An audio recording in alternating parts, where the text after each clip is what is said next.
My question is that he mentioned that we are all, in fact, just mediums through which, things are happening. Things are happening. So I want to understand karma in relationship with the medium. So if I'm only a medium, then there is no good karma essentially, and there is no bad karma.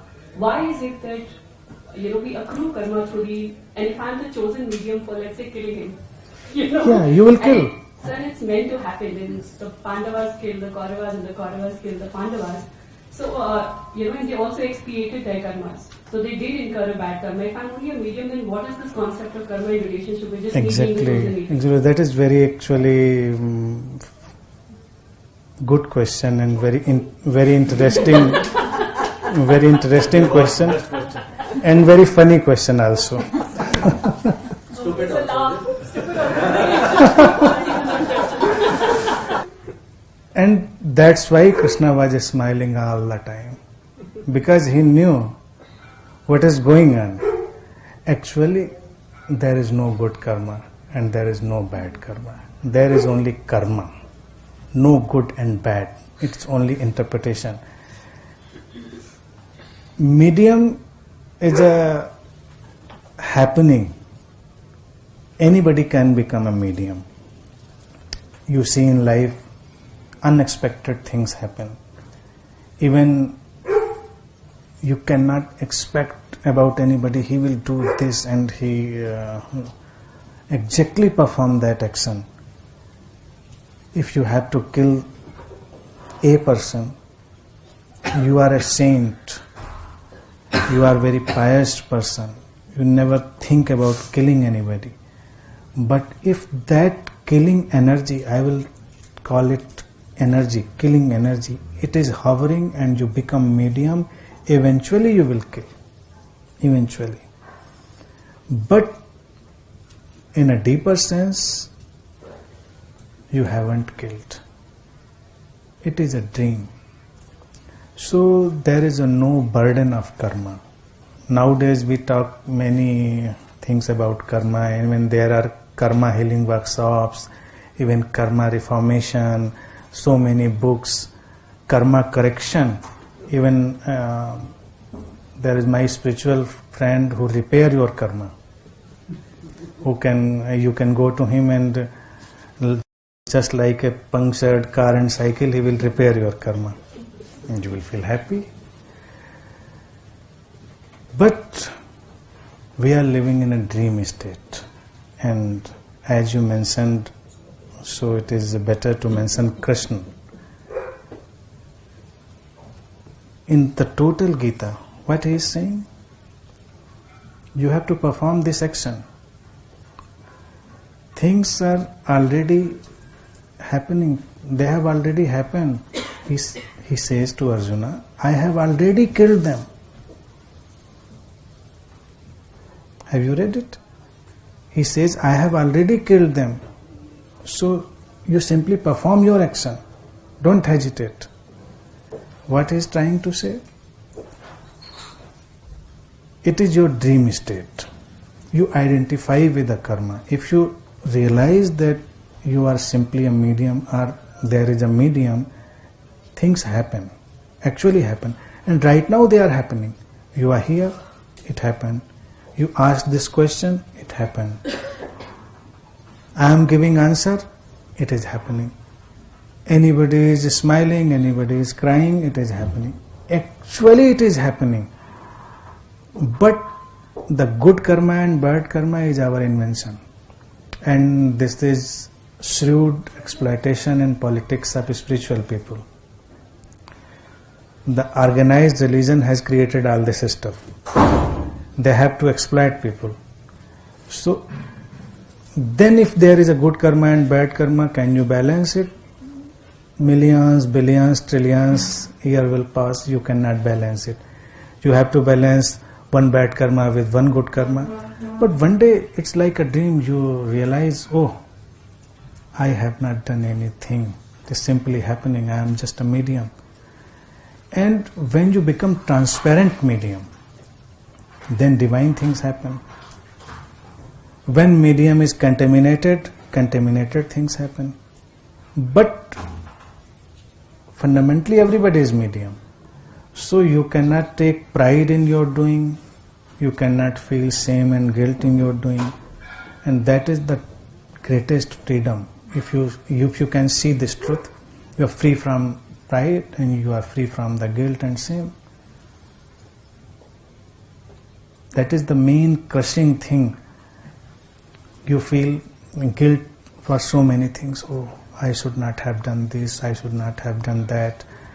And you feel pride. Oh, I went into satsang, I meditated, I am a saint, I am a meditator, I am divine thing. And he is going there and he is doing that, he is sinner. So we divide everything. But things are happening according to the nature, according to the conditioning, according to the body-mind functioning, according to your genetic conditioning, according to your environmental, sociological, educational conditioning. But they are simply happening. So there is no karma at all. It's a dream state, actually. And so what can explain suffering? If it's not any accrued karma that's causing me my present reality, all of this human suffering that happens, it can be ascribed to what, if not karma? suffering is... Has everyone heard the question? Yes. Yes. When you say, things will happen the way they are happening. She has asked very important question. Why there is suffering? If nobody is doing anything, then why there is suffering? That was the finding of Buddha. Suffering. Life is suffering. The first realization, his first realization, life is suffering. So why there is suffering? Because of desire. Suffering is Identification with your act. Identification with your doing, that is the only suffering. If you are able to disidentify with your doing, there will be no suffering. If you are able to accept, if you are fortunate enough, you cannot do anything. If I say accept it, it is not so simple you will accept it. If you are fortunate enough to accept that things are happening, there will be no suffering.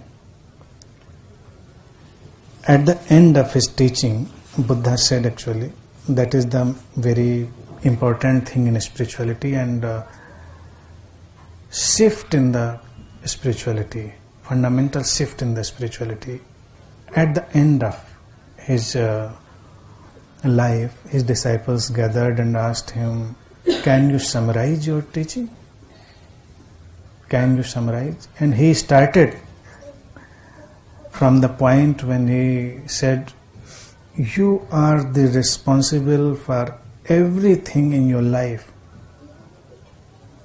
Everything. Buddha started from this point. You are responsible for everything in your life.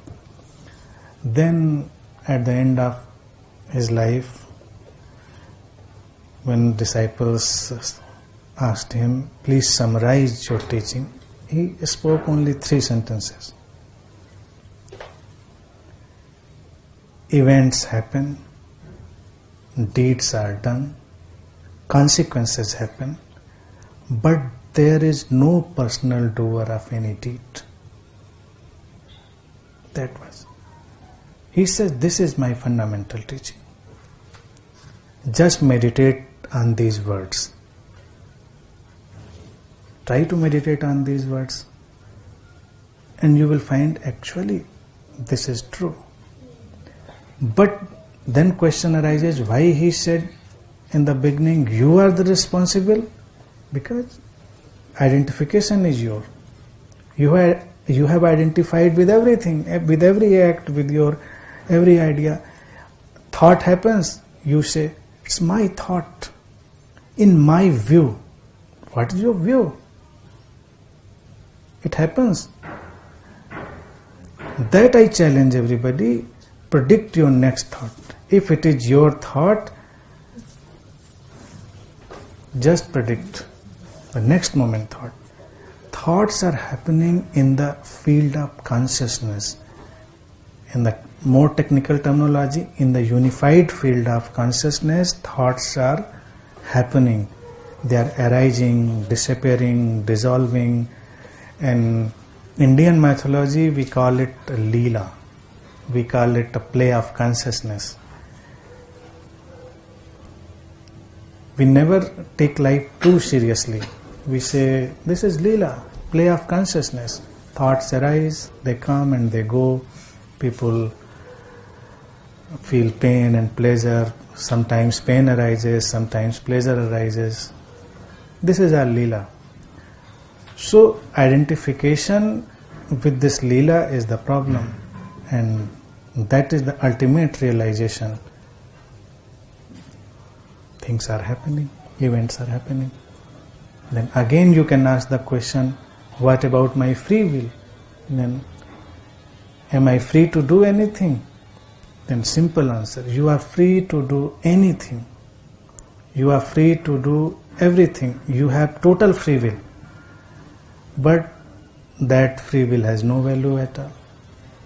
Because the result is not in your hands. It depends on numerous things, on numerous cosmic permutation and combination. So you can call it a causal, causeless. Result is causeless.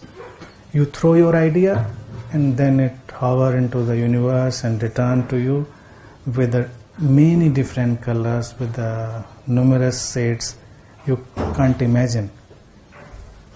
So result is not in your hand. So free will is worthless. You have free will because that is needed for the daily functioning. You have to live the daily life. For the daily living, total free will is essential. Someone press the bell, you have to respond. You have to open the door. Someone asks anything, you have to answer. So you have the total free will. But in the end result of your actions, the karma, the fruit of karma is not in your hand.